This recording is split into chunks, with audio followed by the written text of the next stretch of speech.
I have a few reminders for you before your performance tonight. You have a fitting for some new dresses on Friday. Everything is already taken care of, you just need to show up and get them fitted to your size. And secondly, we're having a fundraiser for the college boys choir next week. Don't ask me why. It was not my idea. So I'll need you to give everything you've got. The better you sing, the more donations we get. The more we raise, the more people will see us as good Samaritans and want to come here. So it's all a win-win. So I expect the very best from you and nothing less. Okay? Oh, stop looking so glum, why don't you? It's rather depressing. Shall I be extra glum then, sir? Or severely glum? Very funny. Just go see Tina and get your makeup done. Enough of this. Fine. It had to be done, Clementine. I've worked hard to get you where you are. Plus, you're under contract, and it doesn't end anytime soon. Now that that frivolity is out of the way, we can get you straightened out. Lonnie, I brought you some donuts. I'm sorry again that I got caught up with Eric, and that I didn't realize what was going on and that you were hurting so much. I don't want donuts, Harper. I'm sorry, I don't want anything sweet at all. Well, it's like you say to me, or like you always say, you don't need a man to be worth something in the world. You're worthy just as you are. She's not a man, Harper. Besides, this goes deeper than that. For the first time in my life, I found someone to share my independence with, to be our own strong women together as a pair.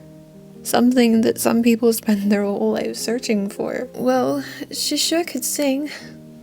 I know why you like her so much. She's really special. And so much more than that, though, Harper. You wouldn't understand. Just try me. You like Eric because he's beautiful, because he's charming, because he makes you laugh, because he's good at dancing. You like him because of all the little trivial things, but with Clementine it's so much more than that. There's just so much more to it. Oh, Lonnie, I don't like Eric just because he's beautiful. I mean, sure, he caught my eye and I think that he's good looking, but it is because he's funny and he's very intelligent and he knows how to treat a lady right. He doesn't make me feel worthless. And I feel like this sort of light inside me when I'm with him. I do understand. I'm not saying it's the same, and I'm not trying to make it about me, but I want you to know that you're not alone. Well, as you should. You deserve nothing less. Are you ever going to go back to the Mockingbird? Maybe. But not when she's there. It would only be awkward and such. Are you going to be okay? I don't know. But I have to be. Harper, I'm going out just for a little while to clear my head. Do you want me to come with you? No, thank you. I'm just going to see if there's any dresses on sale downtown. I won't be out long. I just wanted some fresh air. Well, all right. Just be careful and try to have a little fun if you can. Excuse me, ma'am. How much is this? Oh, that's $34, miss. Thank you. I'm gonna go try it on. Feel free to let me know if you need any help. I have a client coming in a few minutes, but I'll still be around. Sorry. Hi, Miss Clementine. So good to see you. I have your dresses right over here in your fitting room. It is a private exclusive room, so you shouldn't be bothered by anybody. If you'll just follow me. Thank you. Your private exclusive fitting room is just down the hall to your left. I'm gonna go get you your coffee and I'll be right back. Oh, I almost forgot. How do you like your coffee, Miss Clementine? Just black, dear. I don't like to pollute it with cream and sugar. It's not my taste. Oh, of course. I'll be right back. I have to get out of here. Of course I would come to the same exact dress store as her. I made sure not to pick the one that we went to before, but of course we're both here. Of course I had to come here. Of course it had to be the same.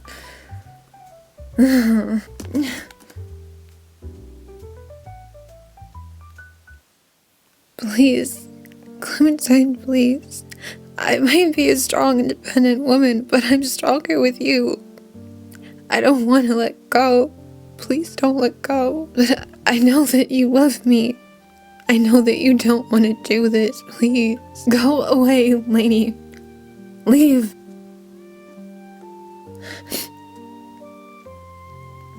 Okay.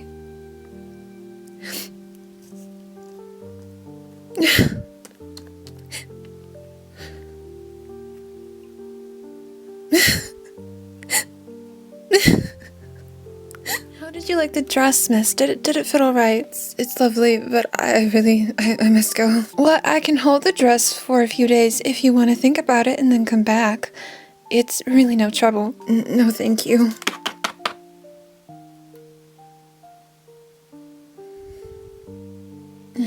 I'm sorry about that, Miss Clementine. Some customers do tend to get in quite a tizzy.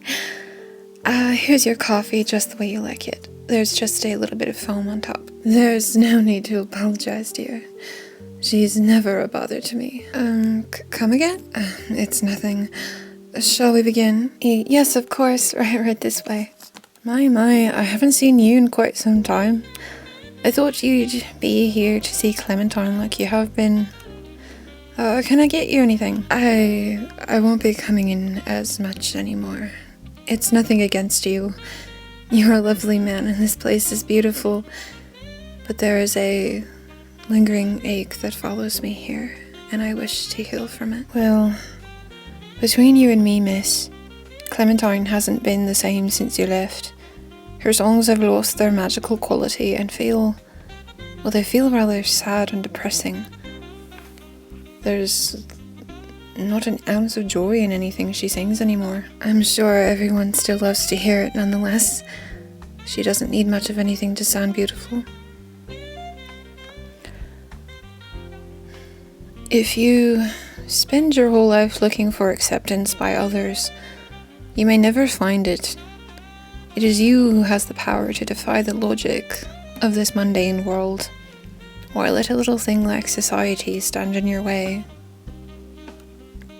Enjoy your coffee. Wait, but I... Huh?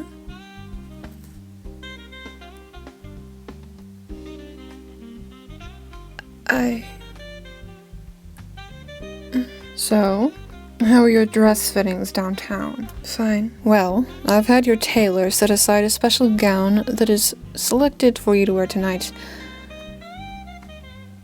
You don't have a choice, really, but you'll look fine. Fine. I'm sure any will do. You know, you really need to lighten up, Clementine. You're dragging your songs down, and I don't like it. I did what you wanted. That does not mean I have to be happy about it. I'm only doing this to protect her. Yell all you want, Clarice. I really couldn't care less about how it makes you feel. You're my star, and you're under my watch. Oh, and by the way, you'll be singing Can't Help Falling in Love by Elvis Presley tonight. You'd better get ready. What? Sounds like a heck of a day. But I have to tell you, the coffee bar man had a point. You know, Marcus. It doesn't matter if he has a point or not, Harper. She doesn't want to be together. It's been a month. I tried. I talked. I went to her door. I practically begged, and she told me to go away every single time. So I finally stopped. You shouldn't beg for something that doesn't want you. Well, maybe what she did wasn't for her. Maybe she was forced into it. She's a brave and outgoing woman. Nobody could tell her what to do. Are you forgetting what day and age we're living in, Lonnie? This is the 60s. Women don't have freedom to just do whatever we want. I wish that we did, but we don't. We're not there yet. Sure, we're fighting and we're slowly climbing our way up. But you must know that as a public figure, she would be ashamed. She would be shamed and ridiculed for being who she really is, for loving you. And I know that it's stupid, and I know that it's sick and cruel, that society is this way. Nobody wants to see a woman love a woman. Heck, society's broken. You and I both know that. But her manager is powerful, and he's more powerful than her. He's more powerful than us. He owns her. She's probably under contract, and everything she's had to do is because of him. He tells her what to do. He tells her what to wear, what to sing, how to do her makeup. All of it. Did you even consider that? Maybe this isn't really what she wants. But I don't care about being shamed or ridiculed. We could go build a cottage in the forest and live peacefully alone, away from the wickedness of society. We could have gone our own way. But you're not a famous singer, Lonnie. You don't have strings tied around your arms. They're not making you dance like a puppet. It's not about her being dragged down. It's not just about that. It's about you being dragged down with her. Maybe all she wanted to do was protect you from all of that, even if that's not what she wanted. How was she supposed to know that? She was trying to protect you. I feel it in my heart that is what's going on here. I don't need protection. We could have made something work. Lonnie, don't you understand? It's not that simple. She could lose her job, everything she's worked so hard for, and I know it doesn't seem fair to you, but you can't make her choose between you and something she's worked her whole life for. This far. She's boxed in by this stupid manager of hers. If he told her they're moving towns, she'd have to go. If he told her to sing nothing but depressing songs, she'd have no choice but to do it. If he told her to put on and pretend to be the happiest woman in the whole entire earth, she would have to do that too. Not everyone's as lucky as you and me. Sometimes it's the fortunate who suffer the most in this day and age. The ones who aren't cruel inside. The ones who just wanted to be something and got stuck in too deep. So what are you telling me, that I don't know anything? That I shouldn't feel sad and hurt? I thought you were supposed to be on my side. Lonnie, I'm always on your side. You're my best friend. I just wanted to broaden your mind so you would consider that I really don't think that she split with you just because she didn't want it to happen. You're not looking at it from all sides. Your grief is blinding you to the possibility that it wasn't anything that she wanted. He could have forced her hand because she's under contract. And I know it sounds stupid, but you have to consider it, please. Well, she could have said so. She could have told me she didn't really want this to happen. Maybe I could have helped. Maybe. Oh God, I don't know. Please, just come to the show tonight. She's doing a special song, they said. Please, just look at her and see how broken she is. Please, just come. Harper, it hurt enough seeing her this morning. This isn't gonna help me. I just don't want you to give up yet. You're meant to be together. I know it in my heart of hearts. Please just trust me. If you don't trust her and you don't trust yourself, trust me. I'm your best friend. I'll consider it. But don't expect me to be there. I'm not guaranteeing you anything. Good to see you again, miss. Will your friend be joining you? I can set aside some pastries if you'd like. It's nice to see you again too, Marcus. I'm not sure if she's coming. I asked her to come, but I'm really not sure yet. Well, I'll set aside 2 of our famous pastries, just in case. Your young fellow, by the way, is over by the stage if you'd care to join him. I think he missed you. Well, I suppose I could. Would you please let me know if she comes in, though? I want to find her if she comes in so we can sit together. Of course, miss. I'll let you know the second I see her if she comes in. Perfect, thank you. What are you doing here? Excuse me, sir, but she has as much right as anybody to be here. Nobody was asking you, you filthy barkeep. Oh, I know. But if you'll kindly point your eyes to the front door, you'll see a rather large sign saying all patrons are welcome in this establishment. So you, sir, have absolutely zero ground to confront her about her presence in this shop. I suggest you go take your seat. Miss Clementine is about to start performing, and I don't think you'll want to miss it. Am I right? Whatever. I don't have time for you lowlifes anyway. Thank you, Marcus. You really didn't have to. I know I didn't have to, Lannie, but I wanted to. This vile man deserves to be put in his place. Besides, he can't fire me. He was recently bought out by a larger company, or well, a larger person, we'll say, yesterday. So ha-ha to him, am I right? Bought him out? You mean he's no longer the owner here? Yeah, that's correct. The high and mighty always think they're untouchable until an even higher and mightier person comes along and squashes them like ants in July. Oh, and by the way, your friend Harper is already here. She's over with her young fellow if you'd like to join them. No thank you. I think I'll just stay here for now. Wise men say only fools rush in, but I can't help falling in love with you. Shall I stay?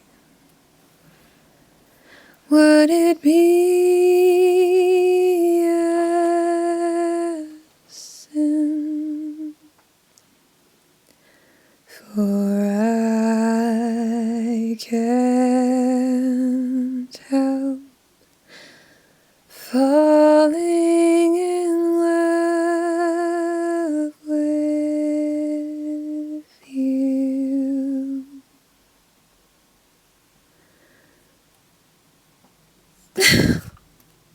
Lonnie Fisher, I love you. What are you doing? Get back up there and finish the song. No. No. I'm tired of this. I'm tired of you controlling my life and telling me what I can and can't do. What I can wear, how my makeup needs to be done, what songs I sing, who I'm friends with, but most importantly, who I can love. You told me that if I loved her and we were together, that I would not only ruin my life but hers. But I don't care. Ruin my life, scold me, hate me, release me from your company. I don't care. I don't care what you do. I will not sit here any longer breaking from the inside out because you told me I can't be with the woman that I love. Not only am I going against what I believe in, but I'm denying my heart the love it wants most, and I'm hurting the person I love the most at the same time. Listen, no, you, for the love of dog, listen to me. I'm not done speaking. From this day forward, you do not own me. You have no right to own me. I am a strong, capable, independent woman, and I will not be tied down by the likes of you. I don't care if it's unladylike. I don't care if you fire me, if you burn all of my dresses, if you take away my privilege. I don't care, because without Lannie, I might as well have not a cent to my name. I don't care about being famous or rich or the most beautiful star. You told me you could make my dreams come true, and I believed you because I was still young and naive. Well, look at me. Look at me. You don't own me anymore. I'm breaking myself free. Are you done now? Because in case your stupid little brain had forgotten, you're still under contract. You can't leave me, you can't leave here, and you still have to do exactly what I say. Actually, sir, you seem to be forgetting that you have been bought out by an even higher and greater power. You no longer have any jurisdiction. Well, until this higher power steps in, you're still my singer. So you're talking up empty words, paperboy. Well, you see, sir, you're looking at him. Don't make me laugh. You expect me to believe a peasant such as you could buy me out? Would this change your mind, perhaps?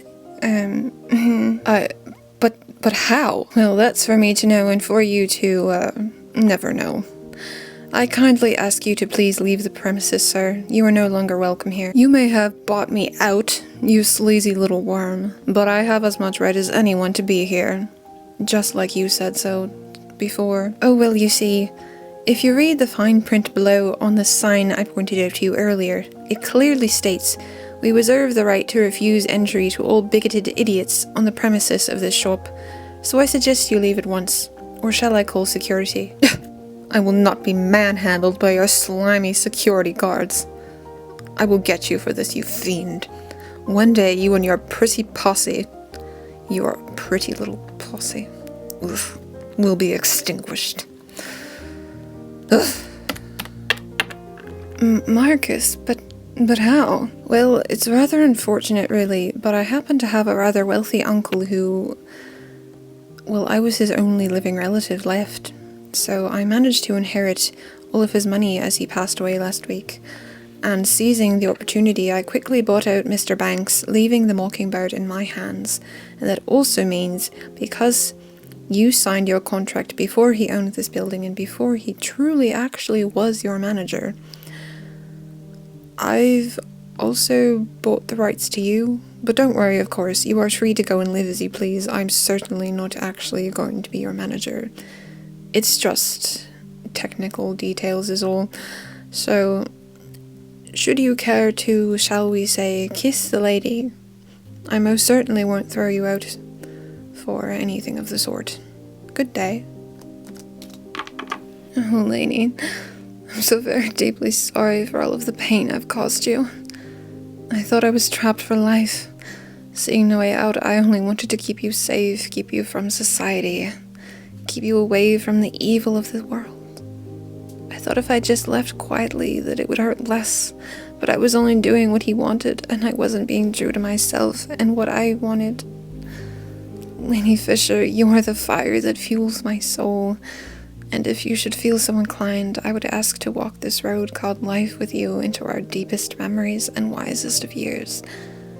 Should you find it even remotely possible to forgive me, I should be the luckiest woman in all of the world. But should you wish to walk alone, I will leave you in your thoughts and friends and wish you well, and be ever so incomplete without you, but I will understand, and I will never love another, Lannie Fisher. There will never be anyone like you, but if your heart of hearts needs to be alone, it is as you wish it to be. To love you would be an awfully big adventure, but to leave you would be to die from the inside out, and I don't want to die.